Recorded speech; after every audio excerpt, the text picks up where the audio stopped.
Hey, this is Benedict from Outback Recordings and the selfrecordingband.com.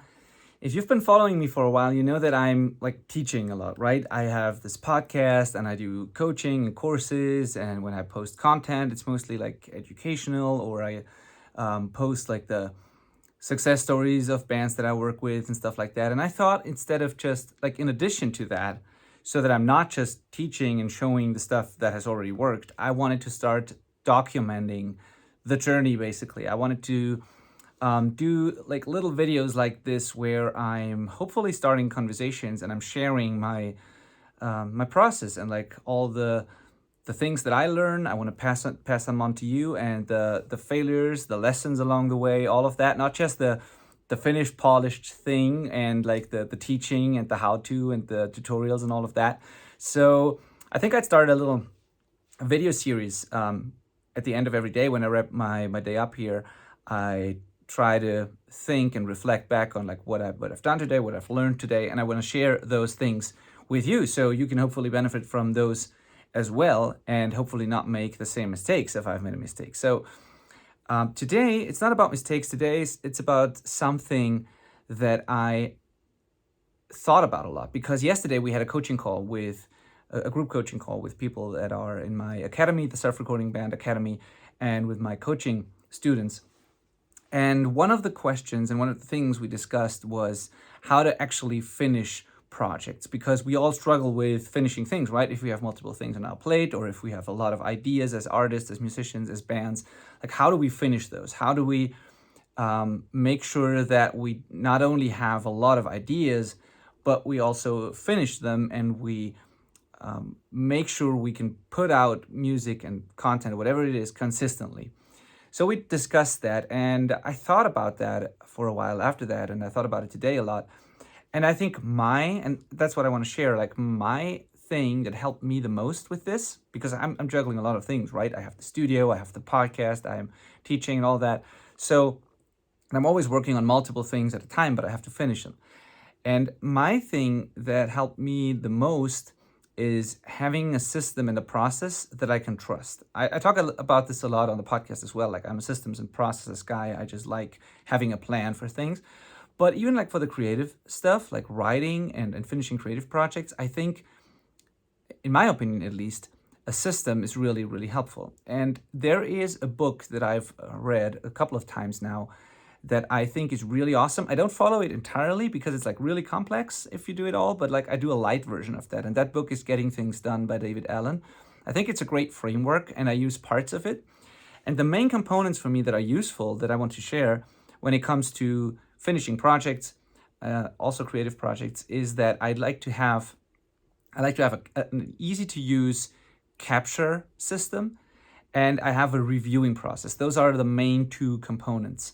So what that means is, whenever I have an idea, when I'm working on something and some idea comes up, I have to have a system or a thing that lets me easily capture that idea real quick so that I don't lose it, but also so that it's like out of my head and I can focus, I can get back to working on whatever I was working on, and stay focused. So it has to be easy, it has to be quickly accessible. So if I'm a musician and I'm working on a song or a session, and then suddenly another idea comes to mind, I want to just be able to grab something, sing the melody into it, or record a few chords or whatever, and then just store it, put it away, and get back to what I was working on before. So I know like that's been taken care of, that's been like recorded, I can get back to that later. Now that is the capturing process. That could be just your phone, or it could be any app that you use for that. Anything like simple. If it's like, yeah, I mean, you know what you do and you know what you want to use, but something simple, something that's always next to you that you can quickly reach for, and with the push of a button, you can just capture the idea.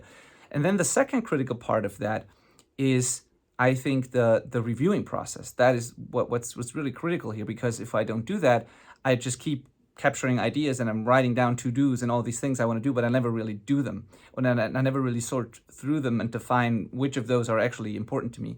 So at the end of each day or week or month or whatever you want to do, like I would say a weekly review probably makes sense. I go through these ideas or these to-dos and tasks and stuff that I've written down or captured somewhere, and I review those, and then I'm like, hey, this idea is actually really cool. I want to do more with this. I want to explore this more. I want to turn this into something finished or just work on it for a little longer. And then I might come across things where I'm like, you know what? It's not as good as I thought. Like, not a good idea. Throw it away. So that way, with that reviewing process, I can go through the things that I've captured with a little more distance and more objectivity, and find the things that are good and remove the things that are not good. And then I could get back to those, right? As soon as the projects are done that I was working on throughout the week, at the end of the week, I can go through the backlog basically and like pick the things that I want to work on next. And I do this reviewing process regularly, and it helps me get to the things I want to finish and ignore the things that I don't want to finish. And by just capturing them and knowing that this has been taken care of, I'm not getting distracted from whatever I was working on before. So that is one thing that came to mind that was really helpful to me.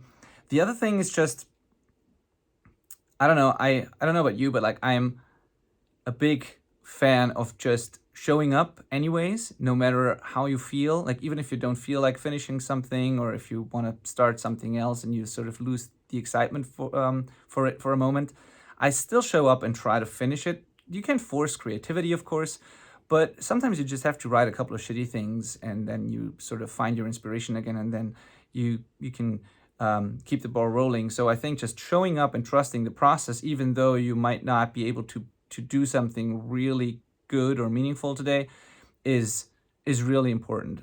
Just not quitting, basically. Then, so yeah, trusting the process, having a capture and review system. Then also kind of avoiding the shiny object syndrome a little bit, like where you are, when these other exciting ideas come to mind and other projects and a new song or a new idea or whatever you want to work on. As I said, capture them, but maybe sometimes don't even follow that instinct. If it's like, if you really know that what you're doing right now is really meaningful to you, and this other thing is actually a distraction and not really meaningful, maybe try and skip it entirely and just not listen to that instinct, the shiny object syndrome. It's a fine line. You got to decide for yourself what you want to capture and what you want to ignore. But I think it's dangerous to just always want to jump on the next new exciting thing instead of finishing the stuff that you've already started. And then, and by the way, I'm having notes here so that I don't forget. So I'm looking down at my notes here so that I can go through the whole thing that I wanted to share with you. And then we talked about accountability also. If you're in a band and you're struggling with finishing projects and you're constantly throwing ideas out there, or you're bouncing ideas off of each other, I think telling people about a song that you want to write, and about what it is, why it's important to you, and why you want to finish that, like talking about that to your bandmates, adds a little bit of a accountability factor to it. So don't keep it to yourself for too long, but start sharing it with the others right away, because as soon as you know that other people know about your idea and that you want to finish it, you feel maybe more there's a little bit of pressure to actually finish it. That helps for some people. Also, like showing stuff to your friends, or telling people about, like other people outside of the band, about the song that you write or about a project that you want to do, helps like with the accountability and adds a little pressure that makes you finish things, I think. And then somebody said something interesting, and that is like,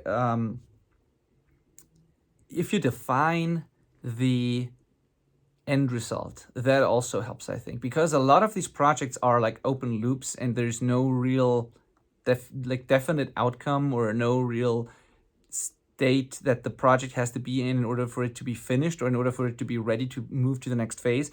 So if you're like, okay, we're writing this song, and as soon as we have a basic demo, as soon as we have a chord progression and a melody and maybe some parts of the lyrics or whatever, just have to define it, then we take it to the next phase. And then, I don't know, I take over or you take over, and then you work on it for longer. And when you have done this, then your part is finished, and then you pass it on to somebody else in the band. So if you define these phases, and if you define a definite like end result of a certain part of the project, then it makes it easier to actually finish it. If you don't do that, if you just start a thing and then you hope that one day it will be finished, and that finished outcome is not defined, then projects tend to go on forever, right? So I think adding these little milestones and defining the outcome can be really, really helpful as well. And then the final thing that I thought about is like, maybe you can change your surroundings to feel more productive, or to get in the mood of like where you actually want to work on a thing and finish it. Maybe you can create a certain environment that you only create when you're in writing mode or producing mode or recording mode or whatever. Can be lighting, can be candles, or any sort of anything you can do to your room or to your surroundings that like tells your brain, okay, now when this happens, when my room looks like this, when this is playing in the background or whatever, then I'm in writing mode.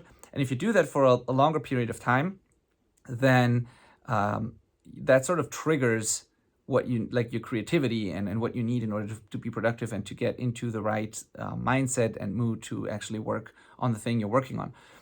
I think that is a really good idea, and I picked it up in a podcast by Brian Hood, the Six Figure Creative Podcast, where he interviews successful creative people. It was the Six Figure Home Studio before, but now they've moved on from just serving studio owners to like an audience of creatives in general. And he had an author on the podcast who said like whenever he's writing, he creates this environment that tells his brain that like now is writing time, and then he sits down, he shows up, and he writes no matter what. And I think that was a really good idea if that helps, if you're doing everything from the same room, if like your office is also your bedroom or your living room or whatever you have, then maybe it's kind of, it's easier if you to actually do the work if you can turn that room into a creative space that you really enjoy, and you only do that when you want to work on the creative projects that you're working on. So these were just the ideas. These were my thoughts for today. It will not always be like that. As I said, I'm not always like, I'm not trying to really teach here, because these are just ideas and concepts that I'm like throwing out there. I'm just sharing things that I learned today or yesterday or this week.